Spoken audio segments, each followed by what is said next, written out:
I went to the boys' dormitory to do the inspection instead of my roommate. The school hunk was lying on the bed, being lazy, and told me to record whatever I liked. So the next day, the notice at the dormitory entrance became popular all over the school. My bed for in dormitory 250 was lying on the bed and couldn't get up no matter what. Cindy, what have you done? When my roommate came to me in a hurry. I had just woken up after a rare 3-hour sleep. What's wrong? Sue handed me her phone with a terrified look on her face. Look for yourself. I took it and saw a picture that was being hotly discussed on the confession wall. On the blackboard in the boys' dormitory.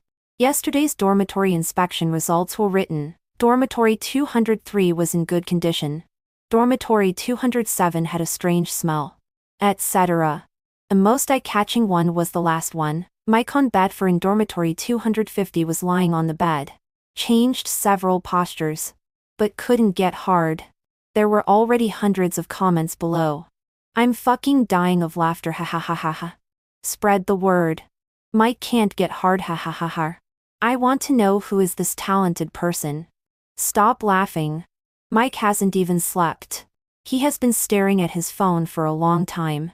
After staring for a few seconds, I slowly realized that this talented person seemed to be me. But there was a reason for this. Sue was the head of the school's health department. Yesterday was a large-scale school-wide health inspection. For the dormitory inspection, everyone was required to get out of bed. She didn't have enough manpower, so I helped her inspect one floor. When I inspected dormitory 250, there was only one person inside, still sleeping under the quilt. To be honest, I also hated dormitory inspections. Why should college students make things difficult for each other? I originally wanted to be perfunctory. But who would have thought that the school leader was following me and recording a video? So I poked the human-shaped silkworm chrysalis. Classmate, get out of bed and cooperate with the inspection. A hand with distinct joints stretched out, waved impatiently, and then quickly retracted and turned over. Me. I looked at the school leader beside me and smiled. Classmate, you can sleep after the inspection. Then I whispered close to him, if you stretch out your hand again, you're done. Then the quilt moved. One foot stretched out. It happened to be right in front of the school leader's face. The boy's voice was lazy and wild. Record whatever you like. Since he said so. Under the leader's sharp gaze, I recorded it truthfully. It was just that the wording was a bit of a problem and had some ambiguity. Originally, I was very guilty. Until I saw Mike's reply. Cindy from Class 3. Grade 20 of Animal Medicine. If you don't try hard, how do you know I can't get up? There were dozens of follow-up comments below. Several friends on WeChat asked me when I became so familiar with Mike. I just felt like a group of alpacas were running over my head. Good. It's like the pot calling the kettle black. Neither of us is any better. It's impossible to apologize. Let's just hurt each other. When Mike blocked my way downstairs, I was about to go to the infirmary. The boy in front of me was wearing a casual jacket, looking like he had just woken up, with a strand of unruly hair standing on his head. He looked me up and down, probably seeing my dark circles. He sneered, those dark circles under your eyes. Are you being condemned by your conscience? The dark circles were actually the after effect of my long-term insomnia. But I slept quite well last night. I slept for 3 hours. When Mike asked me this, I immediately became rebellious. He was a popular figure in the school. Almost everyone knew him. When we were talking, there were already a lot of onlookers around. So I hugged his leg with a guilty look on my face. I'm sorry, Mike. It's all my fault. If I had tried harder, you could have gotten up. I really would have tried harder at that time. But you really showed no signs of getting up. Not at all. I said the last few words firmly. Then I glanced at Mike's indescribable part. The onlookers wide and their eyes, as if they had just heard some big gossip. Mike looked at me expressionlessly. Are you sure you want to do this? Huh? Before I could react, Mike directly carried me on his shoulder and walked away with big strides. Then he threw me on the back seat of his electric bike. Sit tight. I was on tenterhooks all the way. And unexpectedly, I fell asleep. Yes. It was very magical. I have severe insomnia, and it's extremely difficult for me to fall asleep normally. But now, on the bumpy back seat of the electric bike, leaning against Mike's back, I fell asleep and had a hazy dream about the big chicken legs in the cafeteria. 20 minutes later, looking at the saliva mark on Mike's back, I was lost in thought. My fault.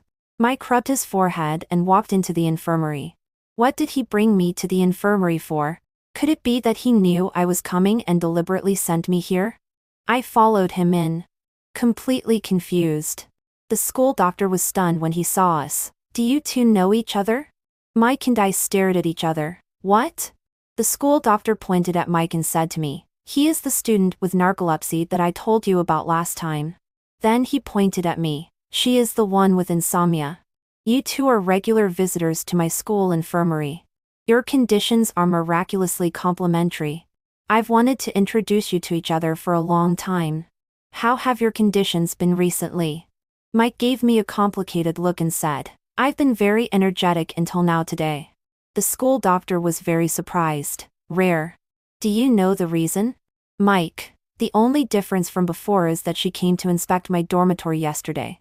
Mike pointed at me, and I said blankly, to be honest, I had been insomnia for more than 10 days. After the dormitory inspection yesterday, I fell asleep. And I also fell asleep on your electric bike just now. The only difference from before is that I have been in contact with you. After saying that, we looked at each other and both fell silent. Obviously, we both realized a problem. Could it be that our conditions were so serious that they had already affected each other's magnetic fields? To test this hypothesis, Mike and I made an appointment not to meet for 3 days. So I had insomnia for 3 days. If I had never seen the light, I could still endure the darkness. After having those 2 good sleeps 3 days ago, Mike was like an addiction to me now. On Wednesday morning, I climbed out of bed with darker circles under my eyes than a panda.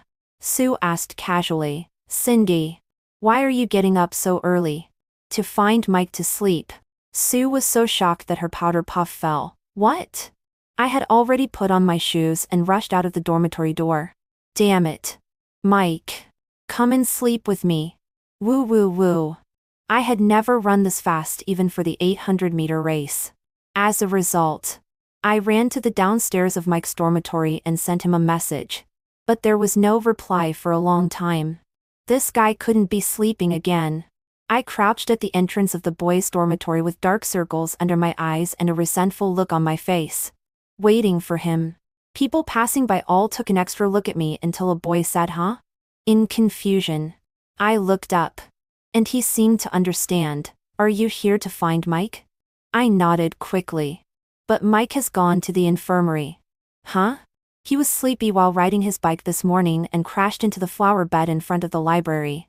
It took 10 minutes for someone to find him because he was unconscious. No, he was asleep. I didn't understand, but I was greatly shocked. Is it so easy for people with narcolepsy to fall asleep? Woo woo. Share some of your illness with me. Okay? 5. Without further ado, I turned around and rushed to the school infirmary.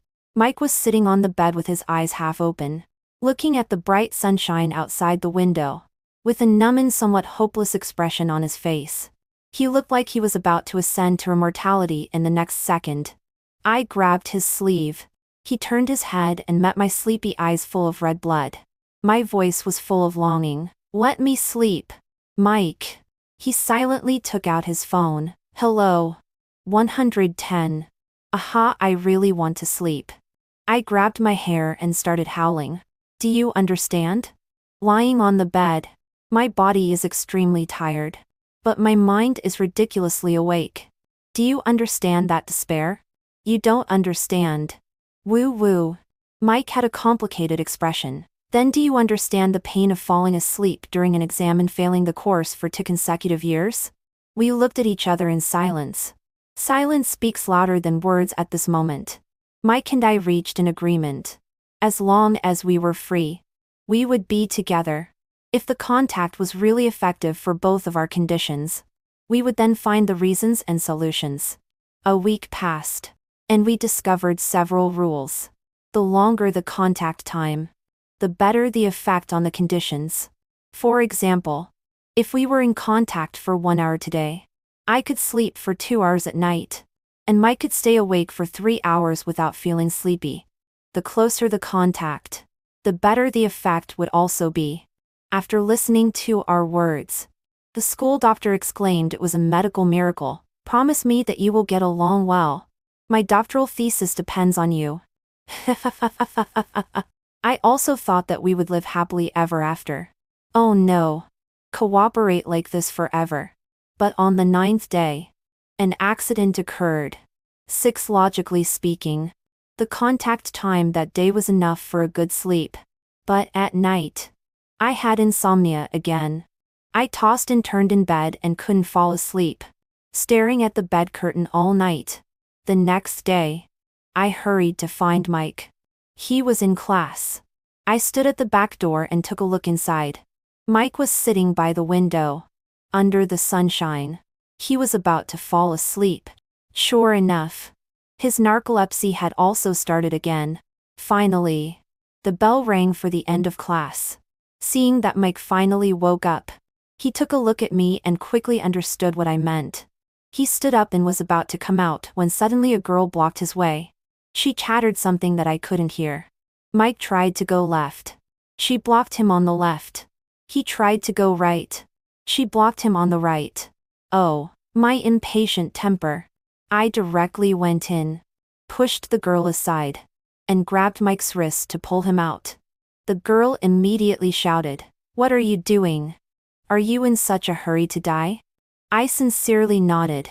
You know, college students can die easily. She looked at me unpleasantly. You're sick. I nodded again. Yes. Yes. Mike is my medicine. I was very comfortable seeing her choked with anger. Suddenly, a chuckle came from beside me. I gave Mike a blank look and pulled him outside. Walking to the school park, I said, "You've also noticed it, right? Now normal contact has no effect." He was sleepy-eyed. Yes. Maybe I've been drained by you. If you don't know how to talk, you can keep quiet. I looked at him several times and laughed dryly. Could it be because we're not in close enough contact? Suddenly, Mike raised his eyes. The sunlight shone through the gaps in the phoenix tree leaves, casting mottled shadows on his face. He took a step closer to me and asked leisurely, "How do you want to be close?" I was a bit stunned by his stare. I tiptoed and touched my forehead against his. Mike should have been stunned by my bump. After a while, he touched his forehead and laughed. "Are you stupid? Huh? Intimate contact. Isn't this intimate enough?" Before I could refute, he grabbed my wrist. The next second, I bumped into a warm embrace. Mike's voice rang in my ear. "This is called intimacy." 7. I listened to his heartbeat and said, "Oh. But this is not the time for talking." But a magnetic field needs to be felt with the heart. I really couldn't hold it in, but there are so many people. Mike was stunned and suddenly turned his head. Just on the other side of the bushes behind us, a campus reporter was taking pictures of a row of people. At this moment, they were all looking at us without blinking. The reporter slowly moved the camera and took a picture of us. Even when he walked away, we could still hear his excited voice. "Tomorrow's campus gossip headline will surely be mine." Ha ha ha ha ha. Me. Mike. Sure enough, the next day, a piece of gossip about us was posted on the confession wall.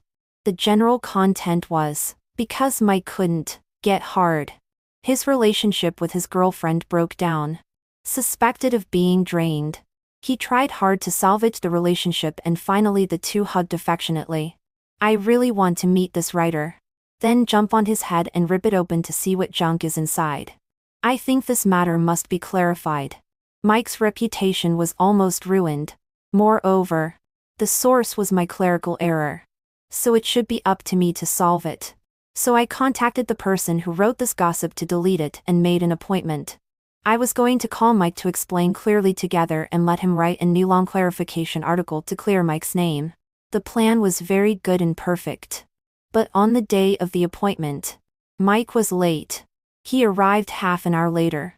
As soon as he entered the milk tea shop, he walked towards me with big strides, and then stared at me and hurriedly said a sentence. "Can you sleep with me a night?" Me. The campus reporter silently raised the camera. Under my intimidating gaze, he put it down again. Then he picked up the pen, rambling lie. Just like this. This rumor can't be cleared up. Mike said the reason he was in such a hurry was that there was a basketball game between University A and University D tomorrow.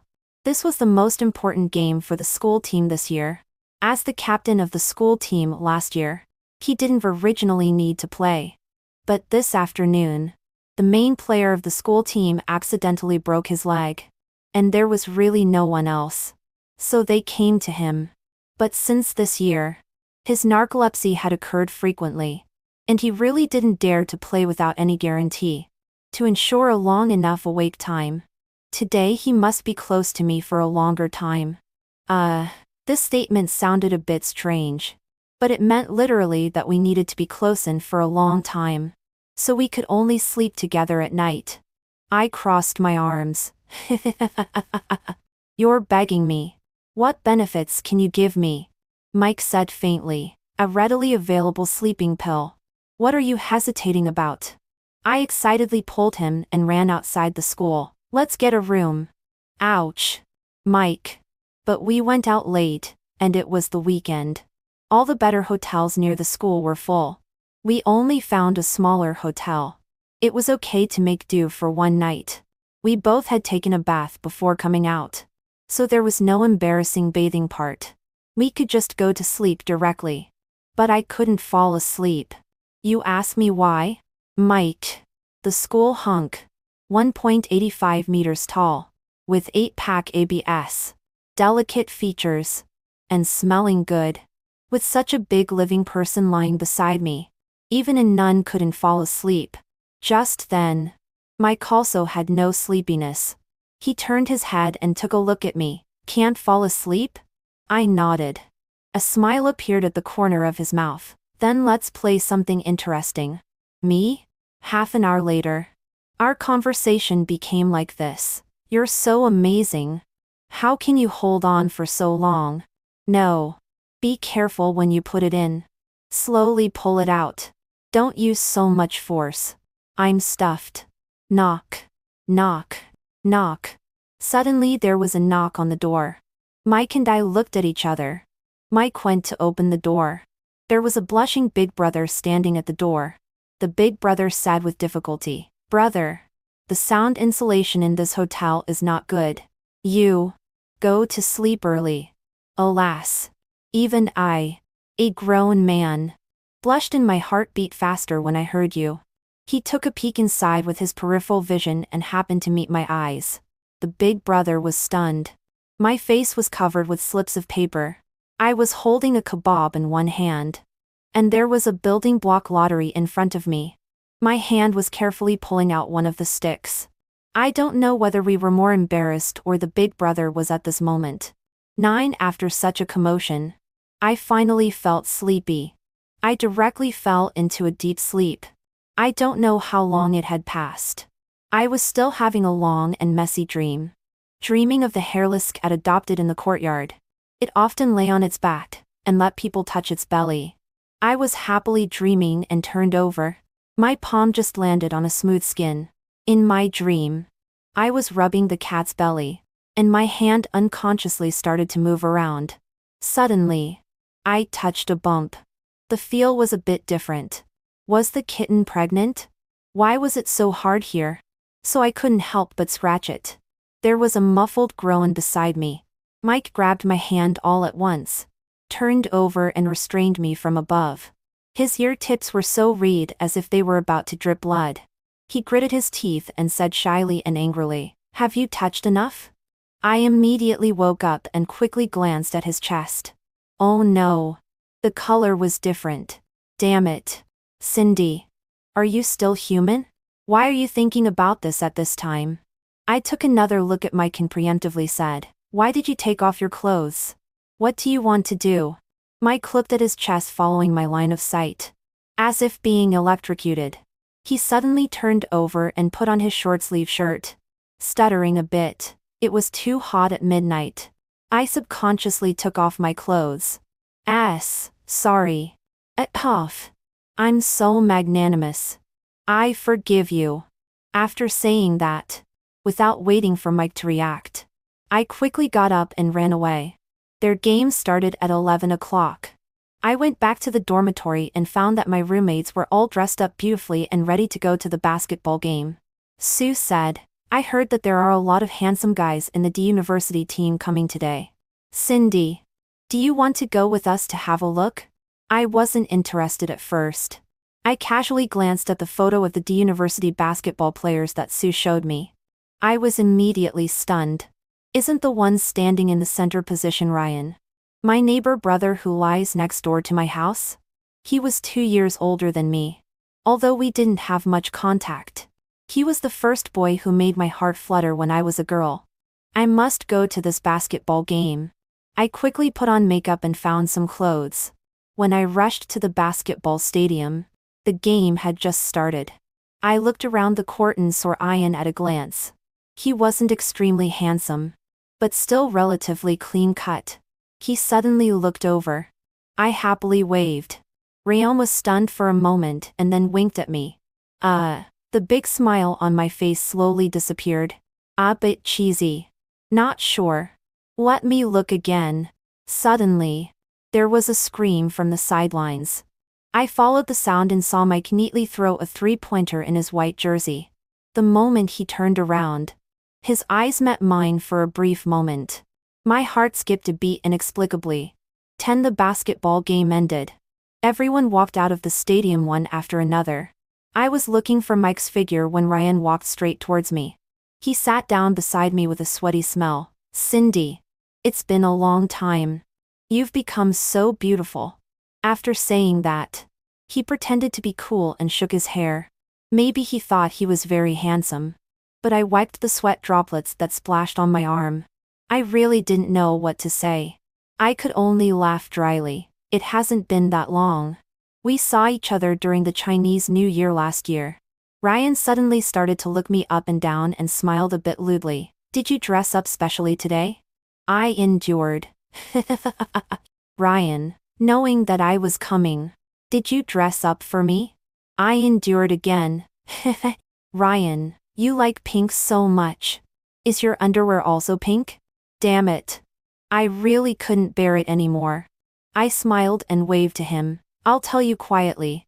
Ryan happily leaned closer. I swung my arm round and slapped him. The palm print is also pink. Is it beautiful? How can there be such a violent girl like you? Do you know what civilization is? Ryan cursed and covered his face and shouted. I raised my bat and threw it at him. I'll dip my belt in iodine tincture and disinfect it while hitting you. So civilized. Ryan remembered to fight back after I beat him several times. He cursed in a low voice and directly raised his hand. But before his fist could fall, it was intercepted halfway. I turned around in surprise and saw Mike standing beside me with a gloomy face. He twisted Ryan's arm and forced him to step back. Then he kicked him to the ground and said coldly, "Get lost." Ryan was probably not convinced and still wanted to resist. But when he saw that all his teammates had left, he was too cowardly to say anything and ran away in a hurry while still cursing. Listening to his words, I had very complicated feelings. 17 Mike sat with me on the stands. I was extremely depressed. In my impression, he wasn't this kind of person. I still remember that he liked to wear white t-shirts and had a neat crew cut. He was my favorite type. When I was in junior high school, every day when I met him on my way to school, he would smile at me. How can a person change so much? Thinking about my first love feeling in junior high school, I just felt really bad. I wailed. I might as well not have come. My youth. Mike sat beside me, and was silent for a while. He patted my shoulder with a complicated look. It's not your fault for having bad taste. If you had known me at that time, you would have known the difference after comparison. Me. Thanks. You're really good at comforting. A few days later, we made an appointment to go to the infirmary for an examination. As soon as I saw Mike when I walked out of the dormitory, I was stunned. He had cut a crew cut. His originally soft facial contour had a bit more of a ruffian air. There was no girl passing by who didn't take an extra look at him. Damn it. He became even more handsome. Seeing me, he showed off with his eyebrows raised. See? This is the correct way to have a crew cut. I couldn't help but laugh out loud. When we arrived at the infirmary, the school doctor asked us to record our sleep and mental conditions during this period in the infirmary. So Mike and I each occupied one side of the table. But recently the weather was still a bit stuffy. I fell asleep lying on the table halfway through writing. When I woke up, it was already dark. Mike stood by the window with a complicated expression. There is a bad news and an even worse news.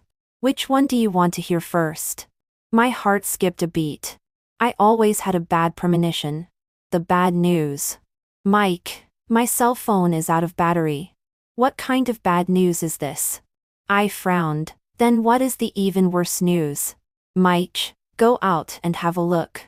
I stood up in confusion and walked towards the door of the infirmary. I twisted the doorknob but couldn't open it. Why can't it be opened? Mike, this is the even worse news. While I was sleeping, the door outside the infirmary was locked, and Mike was wearing headphones and playing with his phone while waiting for the school doctor. He didn't hear it either. So at 9 o'clock in the evening, we, a man and a woman, were locked in the small infirmary. I looked at my cell phone that was charging outside and laughed dryly. It's okay. Someone will pass by later, and we can call for help. Besides, there is still a light here. What are we afraid of? Before I finished speaking, the light went out. I shivered and laughed again. It doesn't matter without the light. We all believe in science. Just as I finished speaking, my eyes swept over the calendar on the table and I was petrified. The first day of the 10th lunar month. The Cold Clothes Festival. One of the 4 major ghost festivals. 12. It would be a lie to say that I wasn't scared. But I was still trying to hold on. Mike sat down by the window and patted the space beside him. Sit. I quickly ran over and sat beside him. There was a wind blowing past my ear. And out of fear, I moved closer to Mike. There was a faint smile on Mike's lips. Are you scared? I nodded vigorously. When I was a kid, I was terribly frightened by horror movies. It was all my brother's fault. He always told me ghost stories to scare me. Rather envious. What? Mike said. I also really want to have a younger brother. I looked at his lower body. Don't you have one? Mike? He expressionlessly pushed away my hand that was pulling his sleeve. I shamelessly grabbed it again. Look. The atmosphere is much better now. Right? I'm not scared at all. Out of the corner of my eye, I saw a white figure flash by outside the window. I screamed and threw myself into Mike's arms. A dirty thing. There's a dirty thing. I didn't dare to look outside and held onto Mike's waist tightly without letting go. I just felt that Mike's breathing seemed to become a bit heavier. He reached out and put his arm around my shoulder. His voice a bit hoarse. Don't be afraid. Only then did I calm down and realize that this posture was too much. I reluctantly got out of Mike's arms and, mustering my courage, wanted to take another look outside. Suddenly, Mike reached out and covered my eyes. If you're scared, don't look. There's nothing outside. I nodded blankly. Oh. After that, in order to make me stop being afraid, Mike told me several cold jokes. In return, I said, do you listen to songs? Mike was stunned. Isn't your phone outside? I said, I'll sing for you. Mike smiled. And then I cleared my throat and took out my best-kept song. 13. We were rescued 2 hours later. Fortunately, we managed to enter the dormitory before the curfew. I slept until dawn. The next day, Sue, with a terrified look on her face, held her phone and said, "Cindy, don't go to the school infirmary these days at all." I was stunned. "What's wrong?" Sue said mysteriously, "Yesterday was the Cold Clothes Festival. Right? I heard that there was a ghost there." I knew it. The white figure I saw last night wasn't an illusion. The more I thought about it, the more scared I became. I nervously hugged my small quilt. "Tell me more." Sue continued, "Yesterday, the skateboarding club organized a Dare to be Bold challenge. When a girl skated to the school infirmary area, she heard a scream.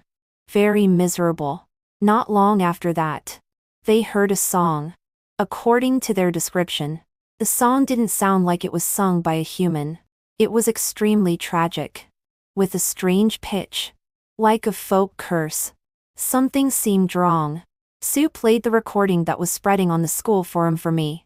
I fell silent as I listened to my own voice.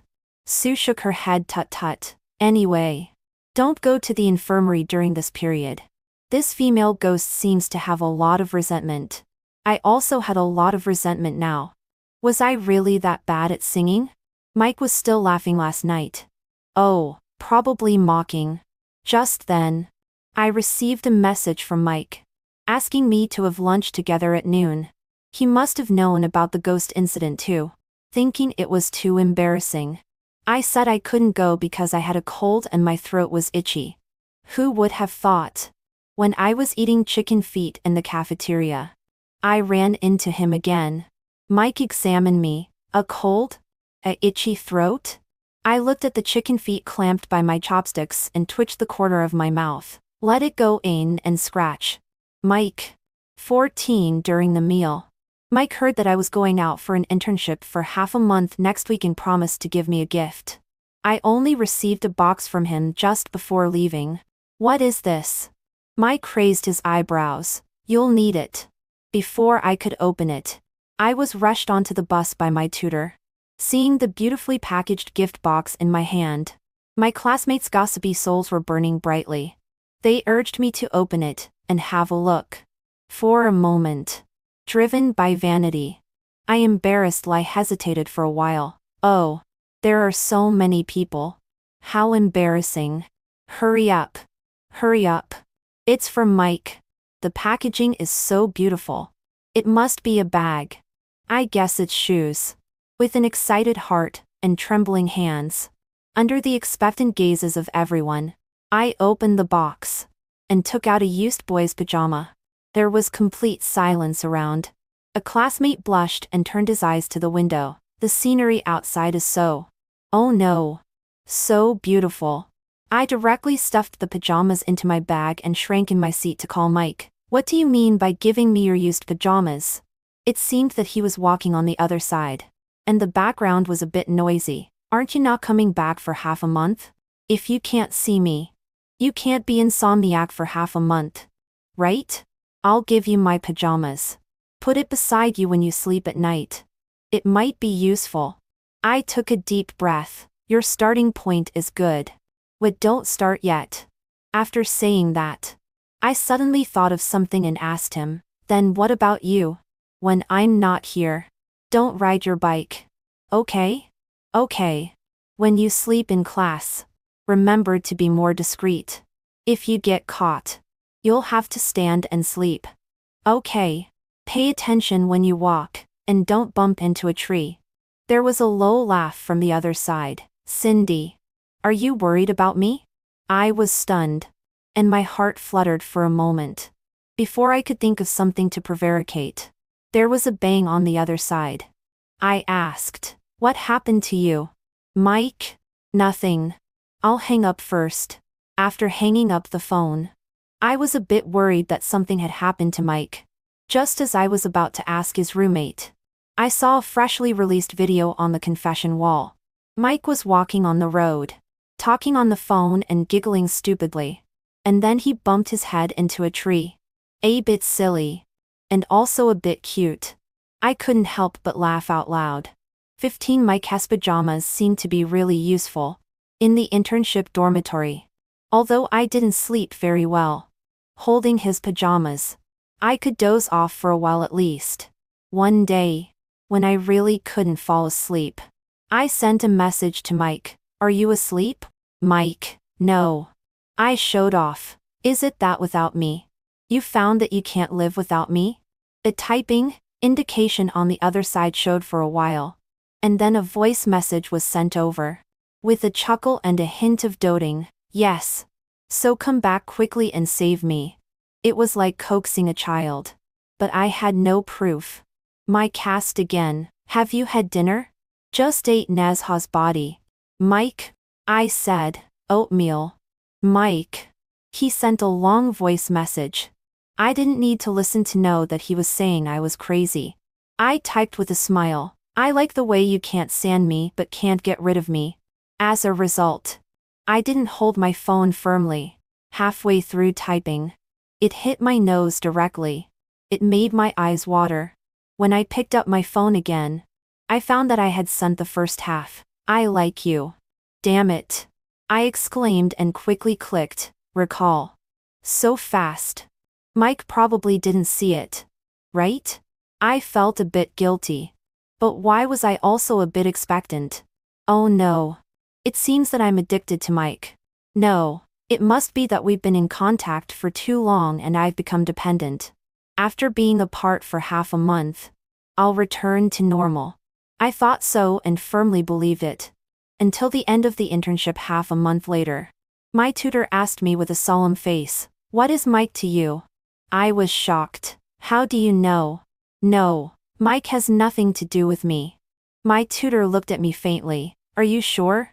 Then he pointed at the small animals in the clinic and roared, you named that dog Momo. That cat Song Song. The parrot Song Xiao Mo. The hamster Song Damo. And even more ridiculously, that pig. You named it Mo Bao. Now if you don't call it baby a few times before meals, it won't eat. My tutor looked up at the sky in distress. Cindy. How are you going to repay them? I turned my head and made eye contact with the pig's innocent eyes. I actually moved my eyes away in shame. When I was pulling my luggage back to school, I ran into the school doctor. She looked me up and down and smiled. You look quite energetic. Are you okay too? I was stunned. Too? The school doctor's sister nodded. Yes. Mike also received treatment in the hospital before. During the time you were away. His daily routine has become normal. How about you? Has your insomnia improved? I had mixed feelings and didn't speak for a while. After chatting casually with the school doctor and parting, I stood at the school intersection. My mind in a mess. So Mike had been receiving treatment all along. He was looking for a way to live a normal life without me. But I was becoming more and more dependent on him. This was not good. 16 After returning to the dormitory, Sue updated me on the gossips that had happened in the school these days. I only remembered one of them. Mike had been looking for a senior sister in the medical department, the campus belle, for 3 consecutive days. I saw the photo taken by passers-by. A handsome man and a beautiful woman were sitting together having dinner, looking very well matched. Oh no. So was this the reason why he was so eager to cure himself and get rid of me? Then I must do a desensitization training for myself. Challenge. Not depending on Mike for a week. Day 1 of the challenge. Failed. On the basketball court. As soon as I saw him, I turned around and ran. Mike grabbed my hat and dragged me into the utility room like a chicken. He propped his hands on either side of my head and stared at me meaningfully. What are you running away from? I lied blatantly. I'm not running away. Mike didn't say anything. My voice also lowered. Don't need me anymore? Mike. What? Someone outside called him. Mike grabbed my wrist and led me onto the basketball court. Then pointed to a position. Wait for me there. I nodded. Today was the final of the 5-school league. Mike led the school team to dominate the whole game and won with a crushing victory. I sat in the crowd and clapped. Suddenly, the girl beside me pulled me with a pained look on her face. Classmate. Do me a favor. I was stunned. Huh? The girl said. I seem to have my period. My stomach hurts so much. I need to go to the bathroom. But I still have to go up and present the medals to the champion team later. Can you go instead of me? This isn't, before I could say, appropriate. The girl pushed me into the line of ceremony girls and said thank you and ran away. I was a bit flustered in the crowd. When I followed them onto the stage, my mind was still blank. Mike, as the captain, stood on the podium. When he saw me, a flash of surprise showed in his eyes. And then he was full of tenderness. I picked up the gold medal and gestured to put it around his neck. Because I was too short. I couldn't reach even when I tiptoed. A bit embarrassed. I gritted my teeth. Lower your head. Mike, okay. Seeing him bend down, I tiptoed with the gold medal in my hand. The moment the string was hung around his neck, Mike gently kissed me on the cheek. I was stunned, looking up and meeting Mike's evasive eyes. My mind went blank for a moment. And then I fled in a hurry. 17 at night. I lay in bed, as energetic as if I had taken stimulants. At 11 o'clock, I made a call to Mike. I need to add something to what I said during the day. Mike's voice sounded a bit nervous. What? I said seriously, you don't need me. And I don't need you either. There was no response from the other side for a long time. After a while, Mike said through gritted teeth, think it through before you speak. What I mean is, I interrupted him. It seems that our magnetic field has lost its effect. I haven't been able to fall asleep until now. Mike, why? I cleared my throat, because as soon as I close my eyes, all I can see is you. Mike, you should be responsible. I'm insomniac now because of you. There was silence on the other side for several minutes. Then Mike spoke. His voice a bit hoarse, as if he was restraining something. Go downstairs. Your medicine is here. 18 in the middle of the night. I was sitting by the lake in front of the dormitory with Mike, wearing slippers, freezing to death. Mike sighed in exasperation, turned me to a different direction, and then let me put my feet in his arms. I huddled in my coat, not knowing what to say. Mike spoke first. I saw the message you sent me a few days ago. What message? The one you retracted. My face flushed immediately. Just as I was about to explain, Mike said through gritted teeth, when I saw the message, I jumped up and announced to my roommate that I was no longer single. But then you retracted it. What? Do you still need to hesitate? I swallowed the words of explanation again. Mike persisted. Why did you avoid me after coming back to school? My voice was listless. Your narcolepsy is almost cured. You don't need me that much anymore. Besides, they all said that you have been very close to the campus bell from the neighboring department these 2 days. So I couldn't help but think more. You're thinking nonsense. We were having a normal conversation. Why did he scold me? Mike seemed more aggrieved than me. That senior sister has a lot of research on insomnia. I just asked her about insomnia. Huh? So, it was for me. Was it really necessary? Obviously. We could solve the problem by being together every day. Why did Mike look for a way to cure both of us? Mike said, because I hoped that even without me, you can have a good sleep every day. I was distracted for a moment looking into Mike's eyes. But he touched his crew cut and said with his eyebrows raised, I have a crew cut now and white t-shirts are ready in my wardrobe. Can I be your type now? I directly kissed him. You already are. 19. Several years later, during the new student enrollment season, one day, I accidentally browsed the A University forum and saw that long-lasting picture again. Mike on bed for in dormitory 250 was lying on the bed. Changed several postures, but couldn't get hard. I took a look at Mike, who was sleeping soundly beside me, and thought he was really wronged. The rumor started because of me. So let me end it. So I left a comment. This is a rumor busting. Mike is not only capable, but very capable. My phone rang several times in a row. Someone must have replied. I put down my phone without looking at any of the replies. I turned over and hugged Mike Sate Pack ABS. My back hurts. Time to sleep.